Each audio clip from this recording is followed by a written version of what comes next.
Welcome back. You're listening to the discussion Modern Government, How COVID-19 Changed the Course of Digital Transformation, sponsored by KPMG on Federal News Network. I'm your host, Jason Miller. My guest today is Lauren Knausenberger, the Deputy CIO of the Air Force. Now, Lauren, before break, you were talking about a lot of the efforts around the digital transformation, the IT modernization effort. You mentioned a whole host of ongoing initiatives, Cloud One, Platform One, investing in AI, enterprise IT as a service as an example. A lot of what you talked about is stuff you have accomplished. So maybe just walk me through a little bit about what's 2021 look like. What are some of your big goals for 2021 beyond, if you can, the stuff you've already done? Absolutely. So priority number one, build the rock solid digital foundation on which everything relies. So I told you about all those awesome things. None of those awesome things get to scale without that solid digital foundation. And so some of the specific things that we're doing in there, we're driving through on ITAS, talk to you a little bit about that.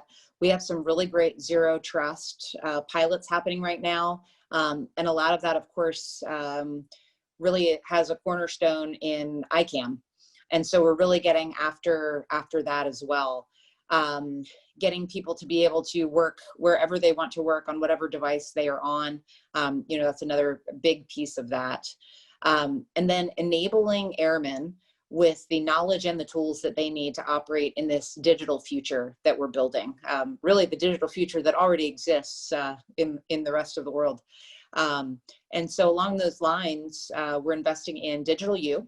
And we already have 9,000 airmen in Digital U, and they have access to all they can learn about any of these new career fields: data science, AI, cybersecurity. They can do user-centered design. There are so many things there, software development, and it's just, it's at their fingertips. And it doesn't matter what their current job is. They could be doing anything. Show up, take an assessment. We can see that, like Steven Seagal in Under Siege, we can see where our best fighter is the cook. It really doesn't matter what they're doing today. We want to know what they can do in the future.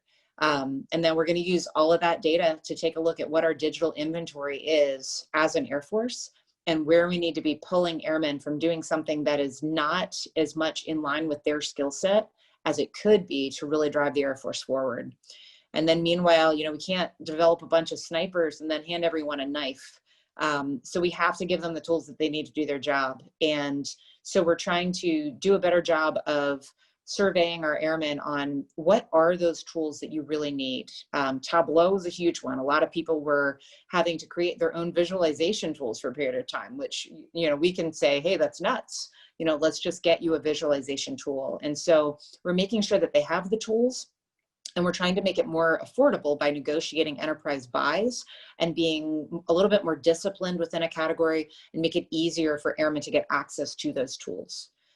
And then finally, we're going to ruthlessly attack manual process, policy, hardware, anything that is in our way of going fast, especially if it is costing us money and slowing us down. We are launching Operation Flamethrower, and that's because we want to be very, very graphic that we are burning these things with fire. They have no place in our Air Force anymore. And so one of the big things that we just kicked off is robotic process automation. We had our Digital Wingman Challenge in the spring. We had airmen come up with some incredible ideas.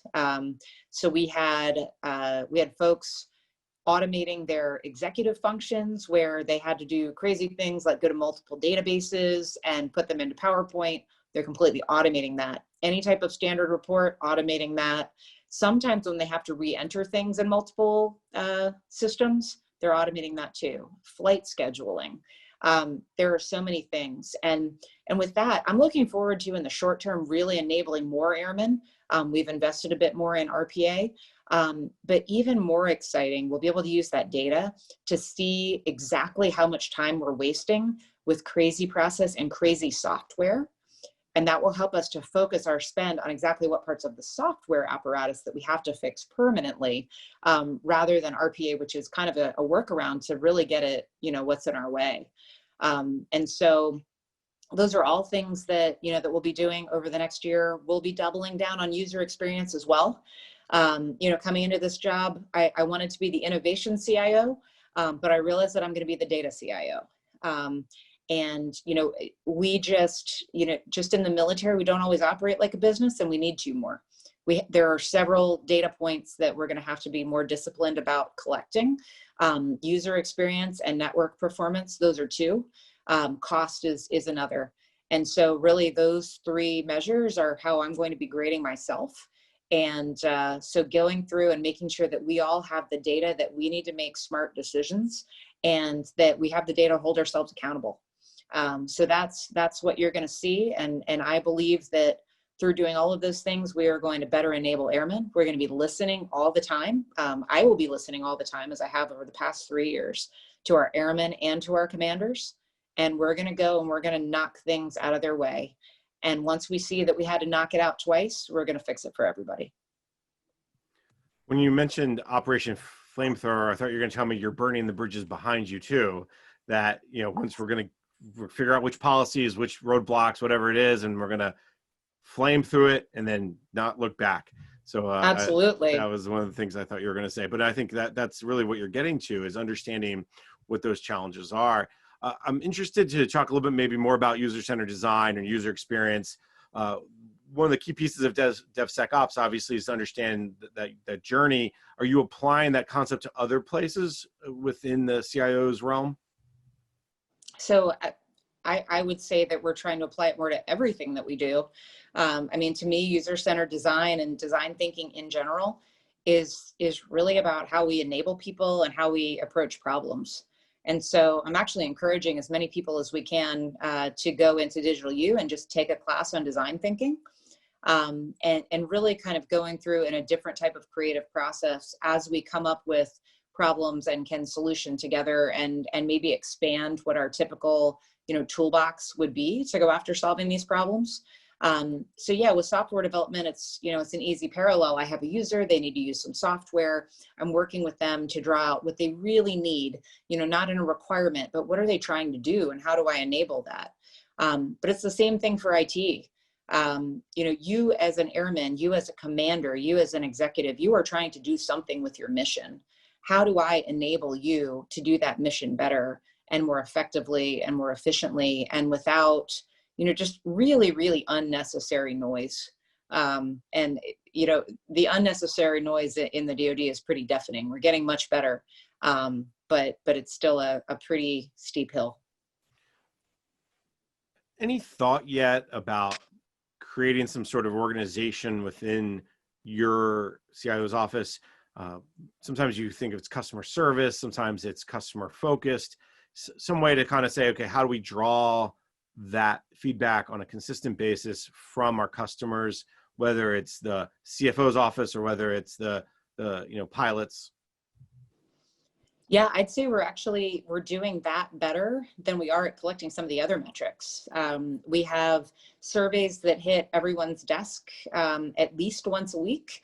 People can kind of say, happy face, frowny face, tell me more.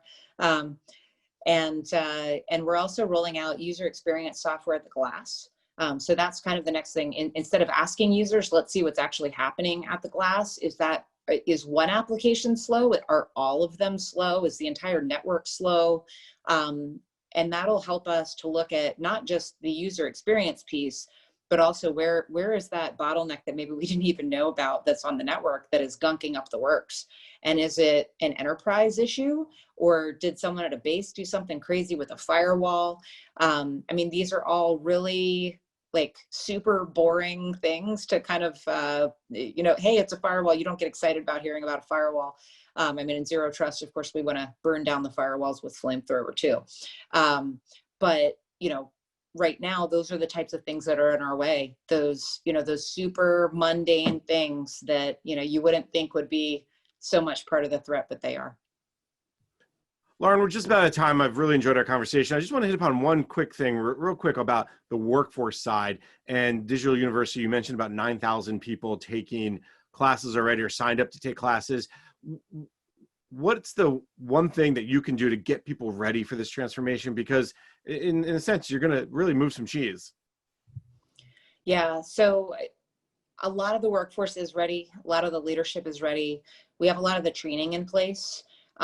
What holds us back is that, in my opinion, is we haven't also looked at the things that we can stop doing, and maybe some of the job categories that we kind of need to transform into this new world. And so it's really hard actually to say, oh, I need 1,000 developers, let me create 1,000 billets. We have a fixed number of billets. So what are those things that we're going to transition so that we have more software developers and data scientists and AI engineers? And so that's kind of the tough thing. I think we're doing a great job of training people. We're doing a better job of equipping them with digital tools. We're doing a much better job, than even 3 years ago at driving outcomes using all of these things. But that workforce piece, literally finding a billet to put someone in, that's tough. And we can do it with contractors, but at some point we have to own our technical baseline, or at least have enough people to be able to drive it. Sounds like a challenge most agencies are facing as well. Let me thank my guest. Lauren Knausenberger is the Deputy Chief Information Officer at the Air Force. Lauren, always a pleasure to talk to you. Thank you for your time. Thanks, Jason. Always a fun time. I'm Jason Miller, and you've been listening to the discussion, Modern Government, How COVID-19 Changed the Course of Digital Transformation, sponsored by KPMG on Federal News Network. Tune in next month for the next show in the Modern Government series. For more on this discussion, visit federalnewsnetwork.com and search KPMG.